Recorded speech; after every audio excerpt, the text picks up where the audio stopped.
আসসালামু আলাইকুম ভিউয়ার্স, আরও একটি নতুন ভিডিওতে আপনাদের সবাইকে স্বাগতম জানাচ্ছি। আজকের এই ভিডিওতে আমরা ইনফিনিক্সের হট 10i স্মার্টফোনটি রিভিউ করে দেখাবো। এই স্মার্টফোনটি কিন্তু ইনফিনিক্স হট 10s এর একটি লাইটের ভার্সন বলতে পারেন।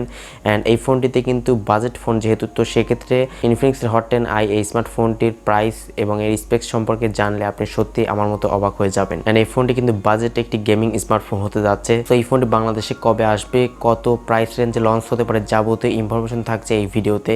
সো অবশ্যই ভিডিওটি না টেনে সম্পূর্ণ দেখবেন। আর এই চ্যানেলে নতুন দর্শক হয়ে থাকলে চ্যানেলটি সাবস্ক্রাইব করে রাখবেন এবং পাশে বেল আইকনটি মাস্ট ক্লিক করে রাখবেন এর পরবর্তী ভিডিওর আপডেট সবার আগে পাওয়ার জন্য।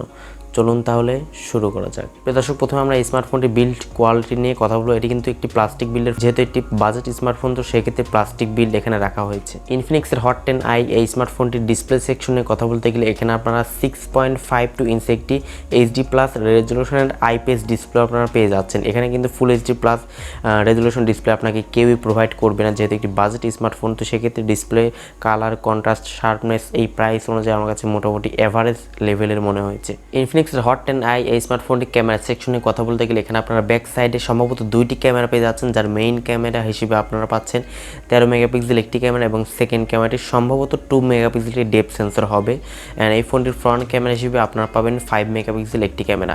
এই স্মার্টফোনটির সামনে পেছনে উভয় ক্যামেরা দিয়ে আপনারা 1080 পিক্সেলে 30 fps এ ভিডিও শ্যুট করতে পারবেন। প্রিয় দর্শক, এবার আমরা এই স্মার্টফোনটির পারফরমেন্সের দিক নিয়ে কথা বলবো। এখানে আপনারা প্রসেসর সেকশনে পেয়ে যাচ্ছেন মিডিয়াটেকের হিলিও P65 এর একটি প্রসেসর। এই প্রসেসর দিয়ে আপনি কোন ধরনের কাজ করতে পারবেন এই ভিডিওটির শেষ অংশে আমি বলে দিচ্ছি। ফোনটি সম্ভবত একটি ভেরিয়েন্টে লঞ্চ করা হবে, সেটি হচ্ছে 4GB র্যাম এবং 128GB ইন্টারনাল স্টোরেজ। এই ব্যাপারটা আমার কাছে খুবই ভালো লেগেছে, যেহেতু এখানে 128GB ইন্টারনাল স্টোরেজ রাখা হয়েছে। ফোনটি বারবার আপডেট নেওয়ার পরে কিন্তু একটি স্টোরেজের দরকার হয়, তো সেক্ষেত্রে কিন্তু এখানে অনেক বড়সড় একটি স্টোরেজ দেওয়া হয়েছে। ফোনটির বাজেট অনুসারে যেমন পারফরমেন্স তেমনই হচ্ছে রাখা হয়েছে এর ব্যাটারি। এই ব্যাটারি সেকশনে রাখা হয়েছে 6000 mAh একটি ম্যাসিভ ব্যাটারি। এই ফোনটি যদি আপনি মিডিয়াম ইউজ করেন তাহলে কিন্তু আপনারা 2 দিন মতো অনায়াসে চার্জিং ব্যাকআপ আপনারা পেয়ে যাবেন। যদি খুব বেশিও হেভি ইউজ করেন তারপরেও আপনারা একদিন চার্জ অনায়াসেই ব্যাকআপ পেয়ে যাবেন এই স্মার্টফোনটি থেকে। এই ফোনটির পারফরমেন্সে আমরা পেয়েছিলাম যে 4GB র্যাম এবং 128GB ইন্টারনাল স্টোরেজ অ্যান্ড মিডিয়াটেকের হিলিও P65 এর একটি প্রসেসর আমরা কিন্তু পেয়েছিলাম। তো এই প্রসেসতে আপনি কোন ধরনের কাজ করতে পারবেন, আপনি যদি পাবজি গেমসটি খেলতে চান তাহলে খেলতে পারবেন।